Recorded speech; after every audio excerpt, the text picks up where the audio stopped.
Hey everyone, hello. As always, I hope this video finds you in good health and in good spirits. Today's topic is one that bridges spirituality, mysticism, and even modern consciousness studies. We're talking about the Akashic Records, often called the Library of the Soul or the Cosmic Database of Existence. So, what exactly are the Akashic Records? Where did the idea originate, and how do people claim to access them, and what kind of stories exist around them? Well, let's take a look. The term Akashic Records comes from the Sanskrit word Akasha, which means ether, sky, or spirit. Think of Akasha as a subtle energetic field that permeates everything in existence. The Akashic Records are said to be a kind of universal library, not made of paper and ink, but of energy and vibration.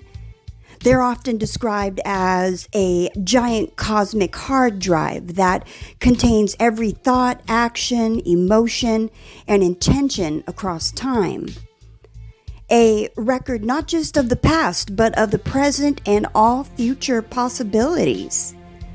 The blueprint of your soul's journey, your past lives, karmic lessons, and potential paths ahead.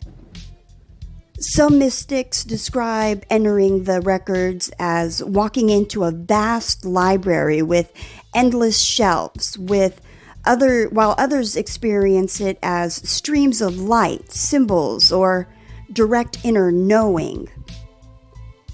The root of the Akashic Records trace back to ancient India and Vedic philosophy. The Upanishads spoke of Akasha as the fundamental element of existence, the subtle field that contains all vibrations and information. And then later in the 19th and early 20th centuries, Western mystics and theosophists like Helena Blavatsky and Rudolf Steiner popularized the term Akashic Records. They claimed trained seers could access this spiritual library to gain wisdom about history, hidden truths, and human destiny. Edgar Cayce, often called the sleeping prophet, also spoke extensively about the Akashic Records during his trance readings. He would give detailed information about people's past lives, their karmic patterns, and even unseen health conditions by reading their records. Traditionally, only advanced mystics or spiritual adepts were believed to enter the records, but modern teachings suggest that anyone can learn to access them with practice. So, here are some common methods. For one is meditation and visualization. Practitioners often use guided meditations to enter a relaxed, altered state. They visualize walking into a sacred library or temple and request to view their records. Also, prayer or intention setting. A popular method is using what's called the pathway prayer process, setting a reverent intention to connect with the records, asking for permission, and then opening oneself to receive impressions. And also dream work. Some people claim their dreams carry Akashic messages, especially if they dream of ancient libraries, books, or guides. And then trance and channeling. Like Edgar Cayce, some go into a trance-like mind state and allow information to flow through them, often spoken aloud or written automatically. So, what's it like inside the records? Well, experiences vary widely. Some feel they're guided by beings of light or record keepers. Others see symbolic imagery that must be interpreted. And many report receiving knowledge that feels more like direct knowing than words or pictures. Edgar Cayce's readings, perhaps the most famous, he gave over 14,000 readings. Many were said to come directly from the Akashic records. In one, he described Atlantis in detail, long before modern pop culture revived interest in it. And personal healing stories. Some people claim that by accessing their records, they uncovered unresolved trauma from past lives that explained fears or reoccurring patterns. And by recognizing it, they found healing. Creative inspiration. Writers, inventors, and artists throughout history have described sudden bursts of inspiration that felt like they downloaded knowledge.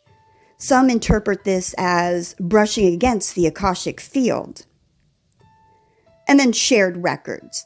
There are accounts of groups accessing the records together in meditation and receiving similar visions, suggesting that it isn't just imagination, but a shared field of consciousness. From a skeptical point of view, the Akashic records could be seen as a poetic metaphor for the collective unconscious, an idea introduced by Carl Jung. That idea, instead of a literal library in the ether, it's a deep storehouse of human memory and archetypes that we all tap into. Modern physics has also made people wonder, could the Akashic records be connected to the quantum field, a place where information exists outside of time and space?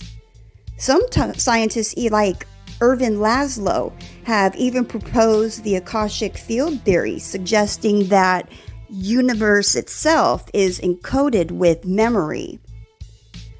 Whether you view the Akashic records as a mystical library in the heavens, a metaphor for the collective unconscious, or a subtle energy field recorded in the fabric of reality, one thing is clear. It represents the idea that everything we think, feel, and everything we think and feel and do leaves an imprint. And if these records truly exist, then we're not just passive beings, we're active authors, writing new pages every day with our choices, our growth, and our love. So that's a bit about the Akashic records. If you did enjoy this video, I'd appreciate it if you would like the video, leave a comment, subscribe to the channel. All right, everyone, until next time, keep questioning, keep exploring, and remember, the universe is far more mysterious than it seems.